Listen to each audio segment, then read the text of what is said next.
श्री सच्चिदानंद सद्गुरु साईनाथ महाराज की जय। ಶ್ರೀ ಸಾಯಿನಾಥ ಕಷ್ಟ ನಿವಾರಣ ದಶನಾಮ ಸ್ತೋತ್ರ.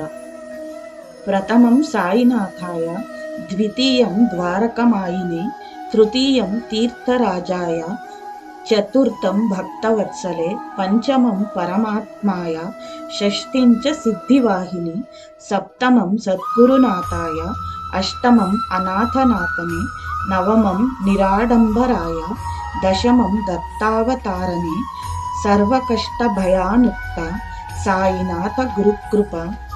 ಅಹಿಂಸಾ ಪ್ರಥಮಂ ಪುಷ್ಪ ಪುಷ್ಪಮಿಂದ್ರಿಯ ನಿಗ್ರಹಂ, ಸರ್ವಭೂತೈ ದಯಾ ಪುಷ್ಪ ಕ್ಷಮಾ ಪುಷ್ಪಂ ವಿಶೇಷತಃ, ಶಾಂತಿ ಪುಷ್ಪ ತಪಂ ಪುಷ್ಪ ಧ್ಯಾನ ಪುಷ್ಪಂ ತದೈವ ಚ, ಸತ್ಯಮಷ್ಟವಿಧಂ ಪುಷ್ಪಂ ವಿಷ್ಣು ಪ್ರೀತಿಕರೋ ಭವತೆ. ಜೈ ಸಾಯಿರಾಮ್.